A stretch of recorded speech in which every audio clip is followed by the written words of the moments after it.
So guys, I hope that you enjoyed this tour of Belair Stud Farm, and a lot of people in the neighborhood, the tour guy inside told me that a lot of people don't even know that this was here.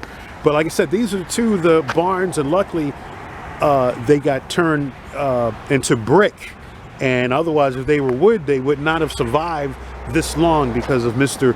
Woodard deciding, okay, I want to turn this into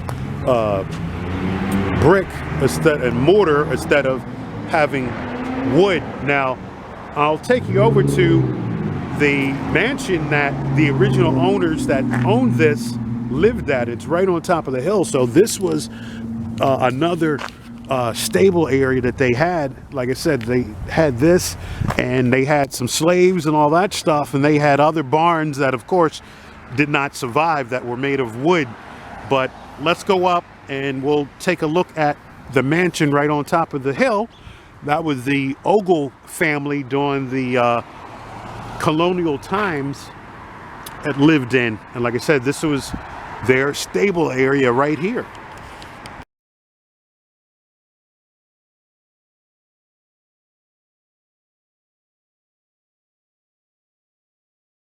So guys, this is the Belair Mansion, and it was made around 1745, and this was owned by Governor Samuel Ogle, and he died in 1752. And it says he built Belair around 1745. The Georgian Palladian style house stands on a tobacco plantation that included gardens, vineyard, deer park, horse stables, and numerous dependencies. Ogle's son Benjamin served as Maryland's governor from 1798 to 1801. Belair House housed 5 generations of Ogles before passing out of the family ownership in 1871. James Woodard purchased the estate in 1898 and began to revive Belair.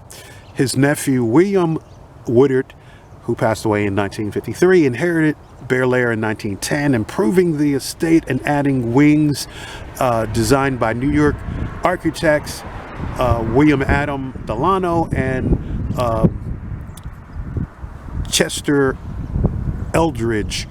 Woodard continued the history of Belair role as the cradle of thoroughbred racing. From Woodard's first track win in 1909, the Belair stud would acquire fame for the next half century. Purchased by William Levitt and Sons developers in 1957, Belair served as Bowie City Hall from 1964 to 1978. Belair was restored in 1995 and opened in conjunction with the Friends of Belair estate, along with the stable, as part of the City of Bowie Museum systems. So this is really, really nice. And of course, right down there and around the corner is the stable that you got to see. But let's go a little closer and see the mansion. But really, really interesting history. And as the guide said, that all these houses, I mean, all this was farmland, and then Levitt's and Son, he wound up selling off all this property, and now you see all these homes that are built here.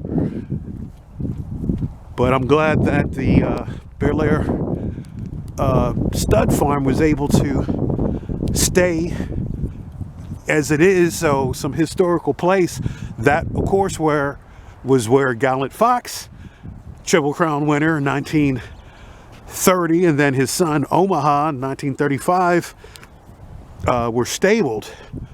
So it was really good to see that. So got history in your backyard, you don't even know anything about it. So this is really cool. So this is closed. I can't go inside today, but if you're in the area, you can come in here probably earlier in the days on the weekend. So they probably have different events here. So